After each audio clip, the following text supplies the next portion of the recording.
of you getting a therapist because, hey, like this has been a lot for you.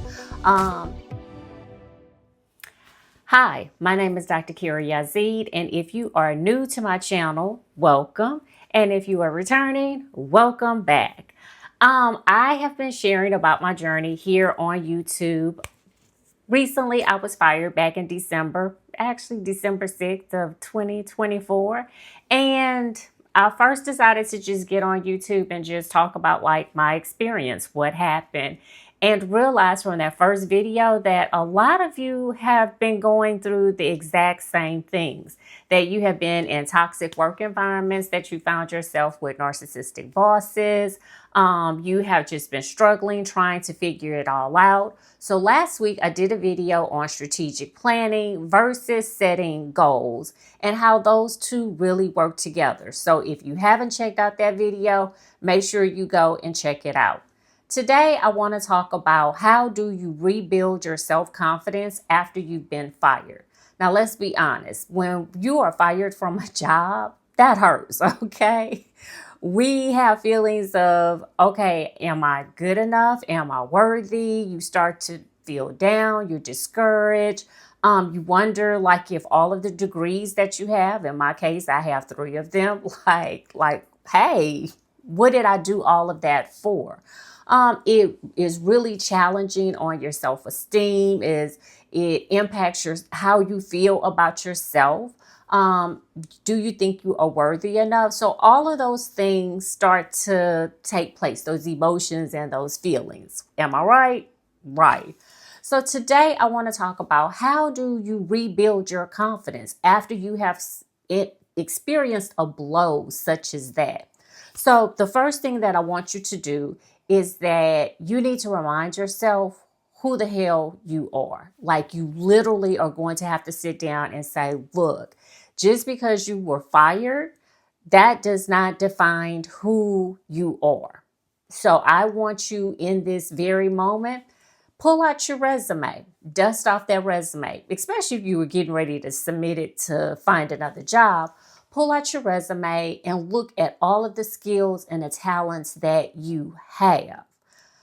That's a clear reminder of who you are. That is a clear reminder of what your worth is in this very moment. Like, you're getting ready to send it out to an employer and hoping that they hire you. Well, use your resume to remind yourself of all that you have done, how far you have come, the degrees that you have, the certificates that you have, that you have a wealth of experience. So let's acknowledge that and just realize that, hey, whatever happened at that job, like, you just weren't meant to be there. So sometimes we have to remember that, you know, when we are removed from a situation, it is because God is protecting us from something that we can't see or from some unknown forces. But don't let it define who you are. So number one, that clear reminder of pull out your resume and remember who the hell you are. What are your skills? What do you bring to the table? Number 2, allow yourself to go through the emotions that you're feeling. 9 times out of 10, what you are feeling is what we call the grief cycle. So there's going to be the anger. There is going to be the denial. I can't believe this happened to me. Then there's going to be, you know, okay, let me just accept that this is what is really going on. And then you might go back to being angry again. And it's okay to feel those emotions. It is okay to be sad. It is okay to feel hurt, especially if you've been on that job for a long time. But the other thing you need to remember is that you cannot sit in that space for a long period of time. No, sir, no, ma'am. At some point, you're going to have to get up and you're going to have to move beyond those emotions. But you know, in the beginning, it's okay to sit there for a minute and allow yourself to feel what you're feeling. But then say, okay, now I need to get up and it's time to move. Number 3, get a support system. So everyone is not going to understand your situation. I know when, you know, I had a situation when I was in higher education. I went my separate way and people were just like, oh my God, girl, You gave up that good job? Well, yeah, I had a student that locked me in the office. I gave up the good job, you know. Or people were saying, oh my God, I can't believe that you got fired and you're 55 and you have a PhD. Well, yeah, you know, shit happens. So I got fired and here I am. I am trying to figure it out like everyone else. And so I immediately knew that those people were not going to be a part of my support system. My support system includes people who believe in me, people who have sent me jobs and said, hey, so and so is hiring.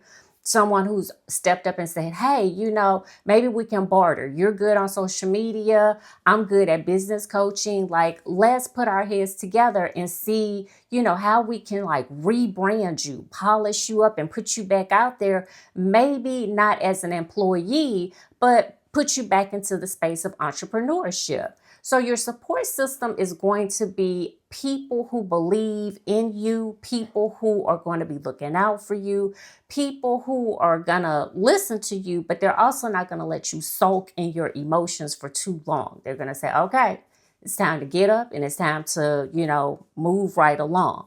Your support system might consist of you getting a therapist because, hey, like this has been a lot for you. Again, it might look like you getting a business coach. So, but again, a support system of people who believe in you and people who are going to push you to be the best that you are, and people who are going to remind you of who the hell you are. Okay. Number 4, make sure you get out there and you network. So yes, social media is great, but as we just saw with this whole TikTok thing, and then I think they banned like CapCut, which is an editing software. So go figure. We need to get out and actually network with real people in real life. So in my previous video, I talked about going to like meetings in your area. So you could go to a Rotary Club meeting. You can go to a Chamber of Commerce meeting if you're looking to get into entrepreneurship.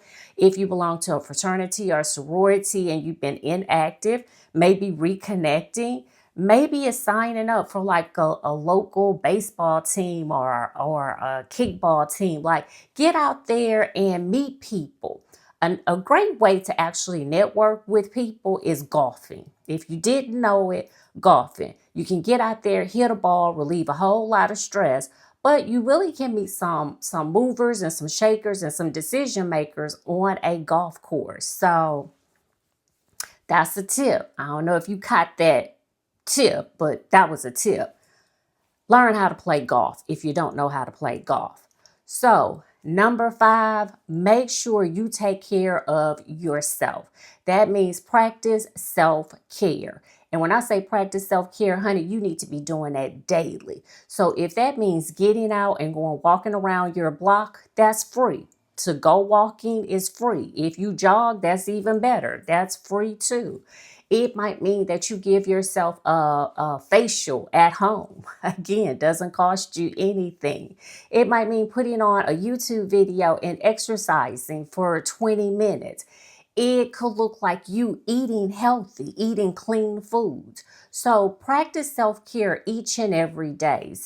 And most importantly, practicing self-care means getting outside and touching grass, making sure that you stay grounded in reality. So number 6 is going to be, and I wrote down some notes, so if y'all see me looking down, charge it to my head and not my heart, okay? The next thing I want you to do is set some realistic goals, okay? So we talked about goal setting last week. What are your goals? What is your game plan? What is your strategic plan? So we need to have that in motion and ready to go. Know what it is that you're going to do. What are the action steps that you're going to take on a monthly basis, weekly, and daily. Break that big goal down, that yearly goal. You need to break it down to the finest point, and it needs to be quantifiable. That means it should be measurable. You should have some action steps that you can go back and look at and say, yes, I accomplished this and I did X, Y, and Z. I talked to 10 people. I went to 4 events this month. Whatever it takes, make sure you can measure it. Last but not least, I want you to stay positive.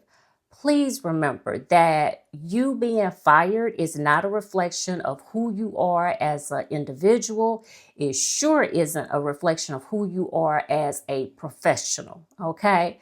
Again, if you need a reminder, pick up your resume, look at your resume, and remind yourself of who the hell you are, what all you have accomplished. And I'm also going to add this as a bonus tip too. If you find yourself struggling to find a job, instead of getting stuck in that rut and feeling discouraged and just like, woe is me, while you're looking at your resume, pull out the skills and talents that you're really good at that could help someone else to solve a problem that they are having. And guess what? You got yourself a business. And so it doesn't have to be a big fancy business. It can be a little side hustle that you have that's helping you to make some extra money so that you can cover the expenses that you have so that until you get back on your feet. But who knows? That might be your next chapter. That might be why you were removed from the situation you were in so that you could walk into this next chapter of being an entrepreneur. I know that entrepreneurship isn't for everyone, but it's definitely something to consider, knowing what you bring to the table and how you can help other people. So if you found today's video helpful, I need you to hit that like button. If you're not subscribed, what are you doing? I need you to go ahead and subscribe right now, okay? And let's take it to the comment section. I need you to comment below. So, was your self-confidence impacted when you were fired from your job? How are you feeling in this moment about yourself? Do you have a support system? Are you practicing self-care? Do you have a game plan? Do you have a strategic plan on how you're going to move forward? What are you doing to stay positive each and every day? Did this video help you? Comment down below. And if you have another video topic that you'd like me to speak on, share that as well. So again, my name is Dr. Carey Yazeed. I want to thank you for joining me today, and I will see you next time.